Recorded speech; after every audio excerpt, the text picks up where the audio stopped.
কালকে আমার অফিসের লাস্ট দিন ছিল আর কালকে আমার আপুর বার্থডে ছিল। শুধু ওর জন্য চকলেট আর কেক নিয়েছিলাম, কারণ মাসের শেষে আমার হাতে একদমই টাকা ছিল না, তাই আর কি ওর জন্য তেমন কিছু গিফট নিয়ে যেতে পারিনি। রাত হয়ে গিয়েছিল আর আমি এখানে ঘুমিয়ে পড়েছিলাম। দেন সকালবেলা উঠি আমি আমার শুটগুলো কমপ্লিট করে ফেললাম। অনেক দিনই হয়েছে আমার টিকটকের শুটগুলো কমপ্লিট করা হয় না, আর অনেকেই কমেন্ট করছিলে টিকটকে যে আমি কেন ভিডিও দিতে পারছি না। আমি আসলে অনেক বেশি ব্যস্ত ছিলাম, যে কারণে টিকটকে সময় দিতে পারছিলাম না। এখন আমার ফেসবুকে আর ইউটিউবে একটু বেশি থাকা হয়। আর আজকে সকালবেলা উঠে আমার অবস্থা তো পুরাই খারাপ। মানে আমি যদিও ভিডিও করছি, সবকিছুই করছি, বাট আমার মনটা জানি কেনই কোনো কিছু ভালোই লাগছিল না।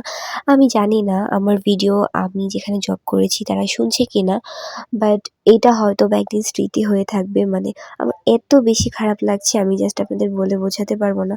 মনে হচ্ছিল যে আমি কোনো কিছু একটা ছেড়ে তারপরে চলে এসেছি।